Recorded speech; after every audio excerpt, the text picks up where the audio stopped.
Hey, Rick here at Solutions Fitness in Exeter. Hey, listen, wanted to take an opportunity to let you guys know the importance and the significance of stretching before you're working out and certainly during working out. So we have a fitness center here in Exeter. My better half, Susan, actually has a bunch of demonstrations here for stretches that we encourage all of our members to do while they're working out, along with their exercises. So what a lot of people don't realize is they'll go to a gym, they'll work out, they'll try to get toned and cut, but then in the process they're doing nothing to increase the flexibility of their body. So really what they're doing is they're setting themselves up for failure. They may have a great looking physique, but it has no functional capacity or range of motion.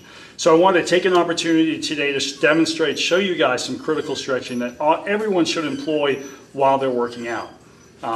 So here we go. You come to a fitness center, you're working out, you're going to want to do a 5-minute warm-up, some type of cardio. It doesn't really matter so much what it is. Right after that, you're going to want to start to actually stretch the muscles in your lower half of your body. So a great stretch to stretch the back of your leg is actually this stretch where you're sitting flat on a bench. You certainly want the bench to be long enough so your heel's supported on the bench, toe pointing straight towards the ceiling, straight up, and then you're just going to gently lean forward. So what this stretch is forcing your body to do is actually stabilize its ankle and your hip so that you're getting a maximum effect out of stretching your hamstring. So with every stretch that I demonstrate here today, you're going to want to hold that stretch for about 20 or 30 seconds. And the importance when you're stretching is you're not stretching to the point where you're sort of feeling a ratcheting of your muscle where you feel this incredible pain, but rather you're stretching to the point where you feel sort of a gentle warming within the muscle. Once you're feeling that warming sensation, you're just going to hold it in that position statically. You don't want to bounce or anything like that. It's basically just a static stretch. Hold it for about 20 or 30 seconds, and immediately following, you can actually put that leg down and proceed to the other side. So once again, heel supported, toe pointing straight to the ceiling. Gently lean forward till you feel that warming sensation, then hold it there for about 20-30 seconds, and then you'll be done stretching the back side of your leg, otherwise known as your bicep for your leg or your hamstring muscle. Okay, so after you stretch the back of your legs or your hamstrings, you can actually proceed to stretch your quadriceps. Hey, so second stretch, basically quads or the front of your upper legs. Best way to stretch that is you're actually going to raise your foot, try to grab your foot in this direction, and then keep your knee in line with your other leg, much like this.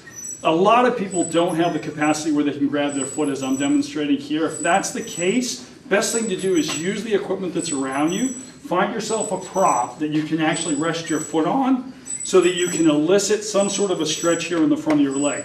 Now, just like the hamstring stretch, which I demonstrated on the bench, you're just trying to elicit that warming sensation in the front of your leg. Once you're there, hold it for about 20-30 seconds, and then you'll go ahead and stretch the other leg. Okay? So again, if you need to use a prop, by all means do so. That's the safest way to stretch. If you're able to go ahead and grab your foot as I'm demonstrating here, then you can. And most certainly, if you lack the balance to balance on one foot while you're holding the ankle, which apparently I'm having difficulty with at the moment, you can always, brace yourself against some sort of wall or column or something like that so that you can stay static while you're doing it. So that would be the second stretch. Third stretch that you're going to want to do for the lower half of your body is what's known as a stretch for your calf muscle here. Easiest way to elicit a stretch there is to basically put your foot high against some sort of a column, as I'm demonstrating here with this bench, and then you're just going to gently lean forward till you feel that stretch south of the knee. So a lot of people don't, in the course of working out or doing cardio, do any sort of stretching for the lower body.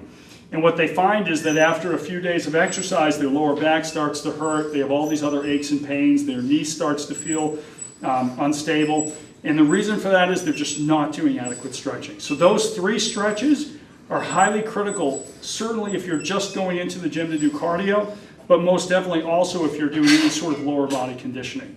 So just as there's stretches for our lower half, obviously we have stretches for the upper half of our body.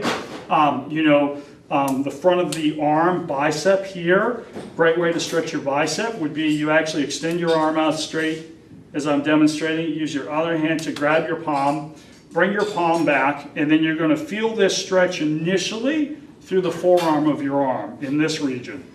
That's pretty typical. A lot of us today are on computers or we're using our phones and devices way too frequently, texting and whatnot. So all the musculature here is actually overworked. So as you're doing this stretch, you won't even start to feel it in the bicep until these attachments here start to elongate.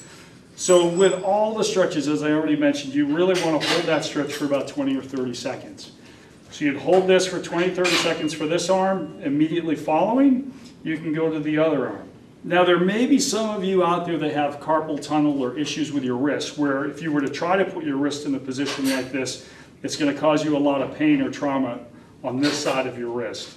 If that's the case, once again, you can utilize props or other things that are in your environment to get that stretch. Great way to do that would be, you can actually basically place your fingers against any sort of surface like this with the arms straight, and you're going to start to feel that stretch here, and it'll go towards the bicep in time, but only with repeated stretching. And this is less intense, if you will, than actually grabbing your palm this way and then pulling it back as I'm demonstrating. So that stretch covers the front of the arm or the bicep. Next stretch for the arm would actually be your tricep or the back of your arm. You see a lot of kids, a lot of people in office environments, they'll do a stretch like this to stretch this muscle here, the side of the upper arm. What you're trying to do with that stretch is, once again, hold the arm in a static fashion. As far as your fingers are concerned, you want them to sort of approach the middle of your back in this region. And you'd hold that stretch for about 20 or 30 seconds, and then go ahead and do the other arm. Now, just like as with the biceps that I showed you guys, there's a lot of people, let's say if you're a surgeon or what have you, or a dentist or hygienist or anything like that, where you're sort of hunched over a patient like this for many hours during the day, your upper framework is pretty much immediately rotated forward like this, so it's hard for you, or many of you, to get your arm up in this fashion to go ahead and grab your elbow to elicit that stretch. If that's the case, again, use props. I mean, they're everywhere. Great prop to stretch your tricep. If you cannot bring your arm up, is you can use any sort of column or wall, and you're just basically putting your arm towards that wall with your elbow high. And this right now is actually, if I was real tight through my upper back in this region, this is actually going to elicit a stretch in my tricep. And it will be just as effective for this client, if they don't have that range of motion, as this stretch would be for me, where I do have the range of motion. Okay? So 20, 30 seconds, warming sensation, perfect. Done with stretching your triceps. After you stretch your triceps, next best muscle to stretch would actually be your shoulders. Great stretch for that is extend your arm out straight, let it cross your body, and then wrap the other arm around the elbow, and you're trying to bring that arm in towards your chest. Now this stretch, actually you're going to feel here from the side of the back all the way through the front of the shoulder, and you'd hold this for 20 to 30 seconds, as I said, with all the stretches. You know, it seems as though I'm giving or I'm preaching a whole lot of different stretches and stuff like that. It really isn't a lot. We only have so many body parts, and really there's only that one stretch per body part. Doesn't take a lot of time, but I guarantee you the time that you put towards it, the results are going to be drastically worth it. So after you've stretched that, you can go ahead and stretch the other shoulder for 20 to 30 seconds. Nice. And you should feel a whole lot more limber in your upper back and through your shoulders and your arms after doing those stretches. So hey, great back stretch looks like this. Basically what you're going to do is you're going to grab any sort of column or machinery that's grounded with both hands. Keep your knees bent, and you're going to be pretty tight to that column. And then what you're trying to do while you're holding on to that column, you're going to sit backwards, almost like you're pulling away from that column or that machine. As you're doing this stretch, you want to keep your knees bent, because if you keep your legs straight, you're actually going to put a lot of torque and force on your leg bicep as well as your lower back. So once again, keep in mind, your knees need to be flexed or bent. You're going to grab that column, pull away, and as you're doing that, you're going to feel this stretch on either side of your back here, all right? So this is a great stretch for your lats, your back muscle, and just as with all the other stretches, you're holding that stretch for a good 20, 30 seconds, and then you're just going to back out of it by, coming to an erect position. So final stretch basically is for your chest. So what you want to do is extend your arm off the shoulder, grab, again, some sort of column, and then keep your shoulder down, just rotate your body to the opposite side. You're going to feel this stretch through your chest. So just as with all the other stretches, you're holding that stretch for about 20-30 seconds, just till you feel a gentle warming sensation in your chest. Once you feel that, hold that. Don't sort of bob or rotate, and sort of pulse into the stretch. You just want it to be a static stretch. What you don't want to do when you're doing this stretch is, you don't want to sort of line your body up and then sort of raise the shoulder towards the sky and then try to rotate, because if you do, you won't feel the stretch in the chest. You're only going to feel it through the shoulder. So, I only demonstrated the stretch through this side, my left side of my chest. Obviously, you're going to want to stretch the right side as well. But I just want to take the opportunity to once again thank you for tuning in, watching me here at Solutions Fitness in Exeter. So once again, my name's Rick. Look forward and hope you can tune into the other episodes that we're going to host.